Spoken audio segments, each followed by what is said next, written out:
আমার যুবক বাবারা, আমার মুরব্বী বাবারা, পর্দার মা বোনেরা, শুধু শিক্ষিত হয়েও না, মানুষ হও, তারপর শিক্ষিত হও। কি হও? আজকে আমাদের ইউনিভার্সিটির ছাত্রগুলি মানুষ হয় নাই, খালি শিক্ষিত হয়েছে। কলেজের ছাত্রগুলি মানুষ হয় না, শিক্ষিত হয়েছে। হাজারো বড় অফিসাররা মানুষ হয় না, কি হয়েছে?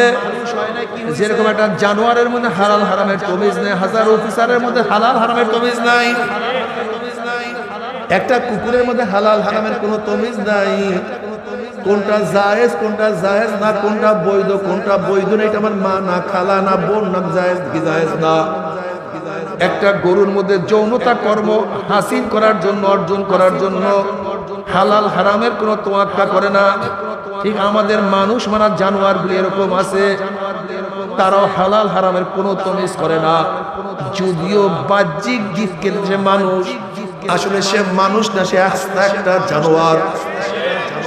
এ আমার ছাত্র বাবারা, এ আমার কলেজের বাবারা, আমার গরিব বাবারা, আমার পর্দার মা বোনেরা, আল্লাহ পাক কালামে পাকের মধ্যে ফরমান, ইয়াওমা লা ইয়ানফাউ মালুন ওয়ালা বানুনা ইল্লা মান আতাল্লাহ বিকলবিন সালিম। কিয়ামতের ময়দানে ধনী কোনো লাভ নাই, সম্পদের কোনো উপকার নাই, যত ছেলে সন্তান শক্তি হোক না কেন কোনো ফায়দা হবে না।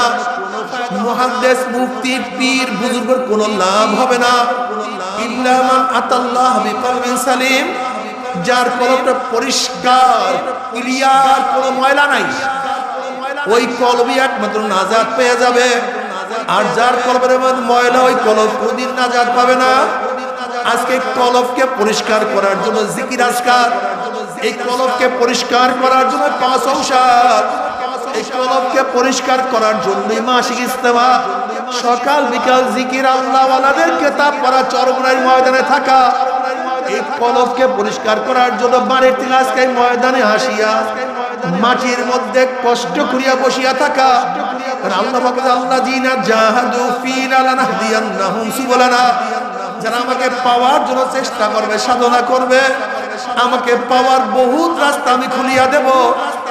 আমার যুবক বাবারা, মুরব্বী বাবারা, পর্দার মা বোনেরা, আল্লাহ পাক স্পষ্ট কালামে পাকের মধ্যে ফরমান, ইন্নাল্লাযীনা আমানু ওয়া আমিলুস সলিহাতি কানাত লাহুম জান্নাতুল ফিরদাউসি নুজুলা।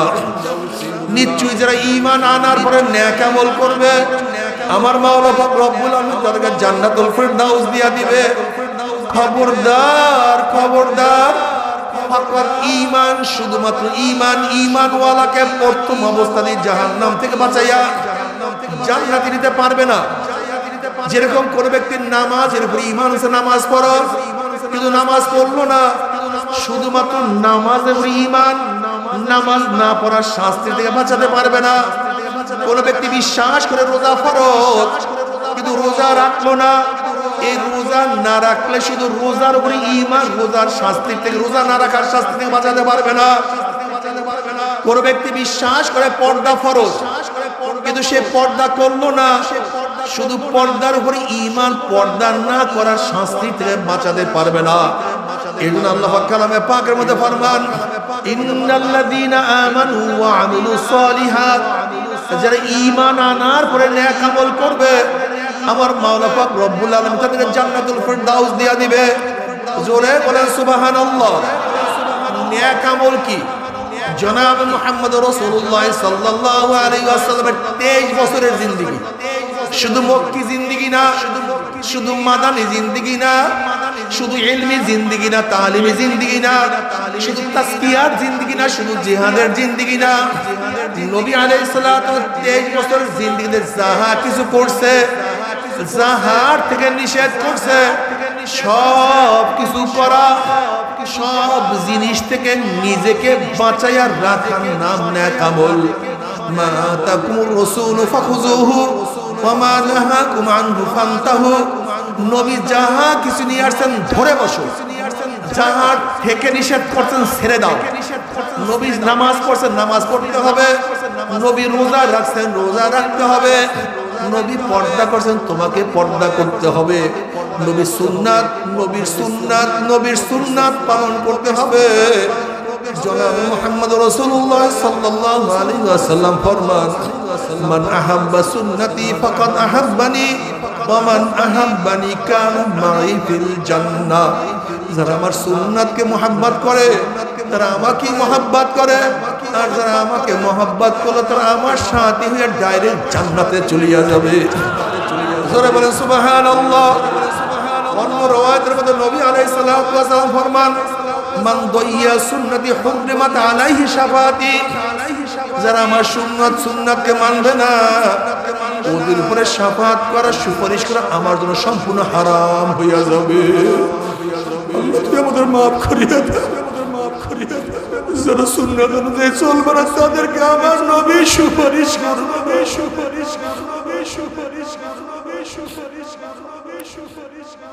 হে আমার যুবক বাবারা, আমার মুরব্বী বাবারা, আমার পর্দায় মা, আজকে যে যে খেলোয়াড়কে মোহাব্বত করে তার অনুযায়ী চুল সাজায়, যে যে খেলোয়াড়কে মোহাব্বত করে সেই অনুযায়ী পোশাক পরে, যে যাকে মোহাব্বত করে সে তার অনুকরণ করে। যারা মদিনাওয়ালাকে মোহাব্বত করে তারা মদিনাওয়ালা অনুযায়ী মাথা সাজায়, যারা মদিনাওয়ালাকে মোহাব্বত করে তারা মদিনাওয়ালা অনুযায়ী পোশাক পরে, যারা মদিনাওয়ালাকে মোহাব্বত করে তারা মদিনাওয়ালা অনুযায়ী দল করে, নীতি আদর্শ অনুযায়ী মানে। যারা জনাব মুহাম্মদ রাসূলুল্লাহ সাল্লাল্লাহু আলাইহি ওয়াসাল্লাম মোহাব্বত করবা, সুন্নাত অনুযায়ী চলবা, যখন আল্লাহ পাকের বান্দা বান্দি কবরের মধ্যে যাবে জনাব মুহাম্মদ রাসূলুল্লাহ সাল্লাল্লাহু আলাইহি ওয়াসাল্লামের রওজার সাথে সুরাত হইয়া যাবে, রাস্তা হইয়া যাবে। ফেরেশতারা প্রশ্ন মান হাজার রাজুল, চেনো ওই ব্যক্তিকে। হাজারো যুবক দেখবেন নবীর মাথার সাথে তার মাথার মিল, নবীর চেহারার সাথে তার চেহারার মিল, নবীর পোশাকের সাথে তার পোশাকের মিল, নবীর নীতি আদর্শের সাথে তার নীতি আদর্শের মিল, নবীর দলের সাথে তার দলের মিল, নবীর সাথে তার নেতার মিল। অমনি যুবক বলবে, ওই ব্যক্তি বলবে, মহিলার বলবে যে আমার নবী জনাব মুহাম্মদ রাসূলুল্লাহ সাল্লাল্লাহু আলাইহি ওয়াসাল্লাম আমার মাওলা ডাক দিয়ে বলে, সাদাকা আপনি আমার বান্দা সত্য কথা বলছে। ওয়া আফরুশুল ফারাশা মিনাল জান্নাহ ওয়া আলবিসু মিনাল জান্নাহ, আমার বান্দা বান্দির গার মধ্যে জান্নাতের পোশাক লাগাইয়া দে, জান্নাতের বিছানা বিছাইয়া দে, আল্লাহ তুমি কবুল করিয়া নাও। কিন্তু নাফরমান বদমাশ বেঈমান দেখবেন নবীর মাথার সাথে তার মাথার মিল নাই, নবীর চেহারার সাথে তার চেহারার মিল নাই, নবীর পোশাকের সাথে তার পোশাকের কোনো মিল নাই, নবীর দলের সাথে তার দলের মিল নাই, নবীর নীতি আদর্শের সাথে নীতি আদর্শের মিল নাই, নবীর সাথে তার নেতার কোনো মিল নাই। তবে নাফরমান বলবে, আমি ওনাকে চিনি না, ওনার সাথে আমার কোনো সম্পর্ক নাই।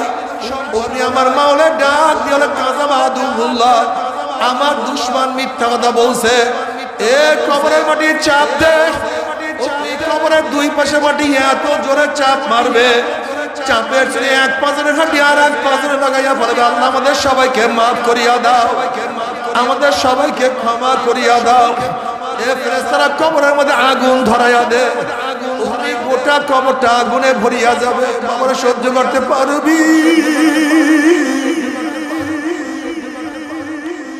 ওই আযাব তো কেউ সহ্য করতে পারবো না। আল্লাহ আল্লাহ তুমি আমাদের সবাইকে ক্ষমা করিয়া দাও।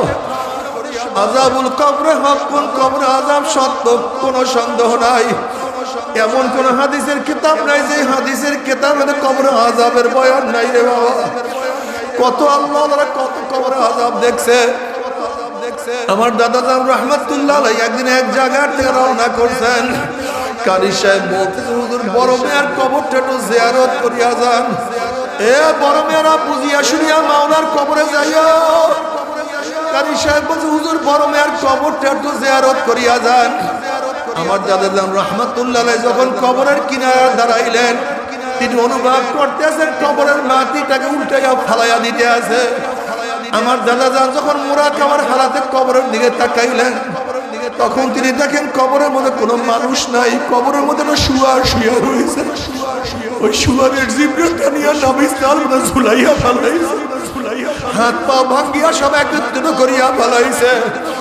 এই অবস্থা দেখি আমার দাদারা চিল্লা দিয়া জঙ্গলে দৌড় মারলেন, বেহুশ হইয়া পড়িয়া গেলেন। কাটা সমস্ত শরীর রক্তাক্ত হইয়া গেছে। হুশে আসার পরে কাদিসা, একটা হারামখোরের কবরের কাছে কেন আপনি আমাকে দাঁড়া করাইলেন? আল্লাহ তুমি আমাদের মাফ করিয়া দাও। কবরে তুমি কি দেখো না কত কবরে আযাব দেখা যায়, ধোঁয়া দেখা যায়, আগুন দেখা যায়। আবার কত কবরে 1 বছর, 100 বছর, 1000 বছর পরেও কাপুনের কাপুন সহ লাশ তাজা পাওয়া যায়। আল্লাহ তুমি মাফ করিয়া দাও। আমার যুবক বাবারা, মুরব্বী বাবারা, খবরদার, খবরদার, গুনাহ খাতা মাফ না করিয়া কেউ মাওলার কবরে উঠিও না। আল্লাহ পাক কালামে পাকের মধ্যে ফরমান, ইউরাফুল মুজরিমুনা বিসীমাহুম ফায়ুখাযু বিন-নাওয়াসি ওয়াল আকদাম। যেরকম বিজ্ঞ ডাক্তারের কাছে গেলে ডাক্তার চেহারা দেখিয়াই বলতে পারে কোন রোগের জাম রোগীর মধ্যে ঢুকছে, ঠিক কিয়ামতের ময়দানে নাফরমানের চেহারা দেখলেই বুঝতে পারবে কোন ধরনের গুনাহ করিয়া নাফরমান কিয়ামতের ময়দানে উঠছে। এই আয়াতের তাফসীরে বিভিন্ন ধরনের চেহারার কথা বয়ান করা হয়েছে। যারা দুনিয়ার মধ্যে হারাম খাবে, হারামখোরদের চেহারা কিয়ামতের ময়দানে শুয়ারের সুরাত হইয়া যাবে। আল্লাহ মাফ করিয়া দাও। যারা নামাজ পড়বে না তাদের চেহারা আলকাত্তার মতো কালো হইয়া যাবে। আল্লাহ ক্ষমা করিয়া দাও। যারা ঠকবাজি করবে তাদের চেহারা বান্দরের সুরাত হইয়া যাবে। যারা হিংসা হাসাদ করবে তাদের চেহারা কুকুরের সুরাত হইয়া যাবে। জেনাকার পুরুষের চক্ষু দুটা মহিলাদের শরমগার মতো হইয়া যাবে। আল্লাহ মাফ করিয়া দাও। জেনাকার মহিলাদের চক্ষু দুটা পুরুষের শরমগার মতো হইয়া যাবে। জেনাকার মহিলাদের পেটের মধ্যে একটা আগুনের বাচ্চা হবে। বাচ্চা আস্তে আস্তে বড় হইতে থাকবে, প্রসাব হবে না, সহ্য করতে পারবে না। বাচ্চা শুধু মাথা বাইর হবে।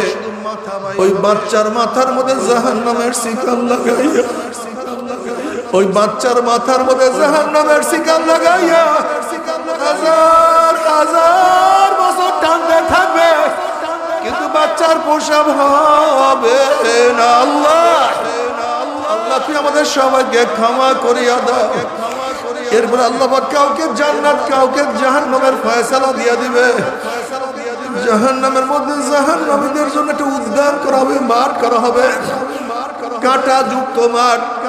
কোন কোন নাফরমান পাও পরের দিকে থাকবে, চেহারা উপর হাঁটতে থাকবে। হাঁটতে হাঁটতে যখন কাঁটা যুক্ত জমিনের মধ্যে চলিয়া যাবে, কাঁটার আগাতে আগাতে চোখের মনি খুলিয়া খুলিয়া পড়িয়া যাবে। সেই চোখের মনির মধ্যে ঘাও সৃষ্টি হবে। আবার ঘাট থেকে অনার্গল পুষ পড়া শুরু করবে। কি যে গন্ধ, কি যে কষ্ট। আবার ঘাড় মধ্যে পোকা হবে, পোকা কটমট কটমট করে কামড়াইয়া থাকবে। নাফরমান সহ্য করতে পারবে না, পোকার কামড় থেকে বাঁচতেও পারবে না। বাবারে সহ্য করতে পারবি? ওই আযাব তো কেউ এক মুহূর্ত সহ্য করতে পারবো না। তবে মুমিন মুসলমান বলতে সবাই মনে চায় গুনাহ থেকে ফিরিয়ে আনে কামল করিয়া মাওলার জান্নাত, কিন্তু সবাইরই যাইতে মনে চায়। গুনাহ নিয়ে মাওলার জাহান্নামে কাউরি কিন্তু যাইতে মনে চায় না। কিন্তু কেনই বা আমরা নেক আমল করতে পারি না, কেনই বা গুনার কাম ছাড়তে পারি না? এর মূল কারণ হলো আপনার এবং আমার পিছনে নফস এবং শয়তান লাগিয়া রইছে। এই নফস এবং শয়তানদের ফেরার জন্য যে কোনো একজন হাতখানি আল্লাহর ওলির হাতে হাত দিতে হবে রে বাবা। খবরদার, বর্তমান জমানায় পীর মুরিদের নামে ভেজাল, ব্যবসা, দলাদলি, হিংসা হাসাদে পরিণত হয়ে গেছে। সমস্ত আল্লাহর ওলির একমত, যেই পীরের 5 জন মুরিদের মধ্যে কমপক্ষে 3 জনকে দেখবেন আলহামদুলিল্লাহ সুন্নাত মাফিক আমল আখলাক মজবুত হয়ে যাইতে আছে। গুনার কাম ছাড়তে আছে, নেকের আমল ধরতে আছে, কলব নরম হইয়া চোখে পানি আসতে আছে। বৃক্ষতর নাম কি, ফলে পরিচয়। আমি চরমনায় বুঝি না, চরমনের দাওয়াত প্রশংসা প্রচার প্রসার করার জন্য আসিনি রে বাবা। তোমার চরমনায় যাওয়ার কোনো দরকার নাই, কোনো দরকার নাই, কোনো দরকার নাই। তুমি যার কাছে গিয়া পারো গুনার কাম ছাড়ো, নেকের আমল ধরো, কলব নরম করিয়া চোখে পানি নিয়ে মাওলার কবরে যাইও। যেরকম দুনিয়ার ঘরে আগুন লাগলে পানি ছাড়া নিবানো যায় না, ঠিক তদ্রুপ তোমার এবং আমার গুনার দ্বারা যে জাহান্নামের আগুন জ্বলিয়া রইছে, চোখের পানি ও সারা কিন্তু জাহান্নামের আগুন নিবানো সম্ভব না। আমার জন্য দোয়া চাই, আমিও দোয়া করি, সবাই সবার জন্য প্রাণ খুলিয়া দোয়া করো, যেন কিয়ামতের ময়দানে গলাগলি বাঁধিয়া মানে একসাথে জান্নাতে যাওয়ার তৌফিক দিয়া যায়। আল্লাহ